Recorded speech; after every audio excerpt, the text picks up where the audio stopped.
हंसी का वो जादूगर गोवर्धन असरानी अब नहीं रहे। क्या आप जानते हैं दिवाली के दिन ही क्यों हुआ उनका निधन?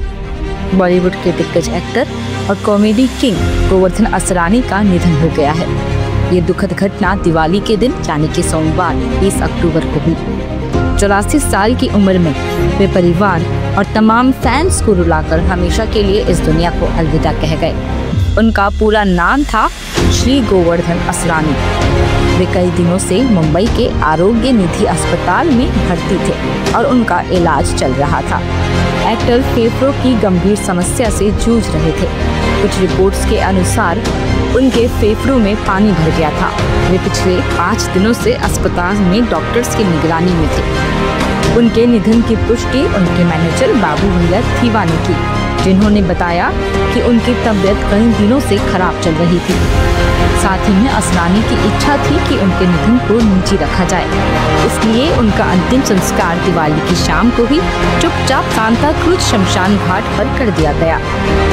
बात की जाए कि इंडस्ट्री का उनके निधन पर क्या रिएक्शन रहा, तो पूरी की पूरी इंडस्ट्री में शोक की लहर छा गई। असरानी के यूं अचानक चले जाने से आम लोगों के साथ साथ पूरी फिल्मी सितारे भी सदमे में हैं। करीबी लोगों के रिएक्शन की बात की जाए तो फिल्मी जगत में शोक की लहर है और कई सितारों ने उन्हें श्रद्धांजलि दी है।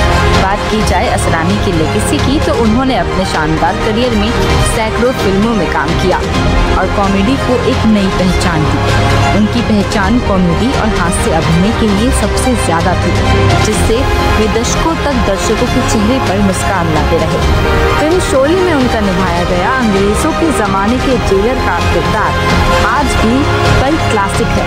उन्होंने चुपके चुपके, छोटी सी बात, पति पत्नी और वो, बावर्ची, अभिमान जैसी फिल्मों में अपने अभिनय की अमिट छाप छोड़ी है। तो जी हाँ, आपको बता दें कि असरानी का जन्म 1 जनवरी 1941 को राजस्थान के जयपुर शहर में हुआ था। उन्होंने जयपुर के प्रतिष्ठित सेंट जेवियर्स स्कूल से अपनी शुरुआती पढ़ाई पूरी की थी। इसके बाद उन्होंने राजस्थान कॉलेज से ग्रेजुएशन की डिग्री भी हासिल की।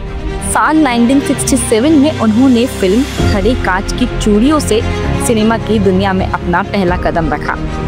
फिर कभी पीछे नहीं मुड़े।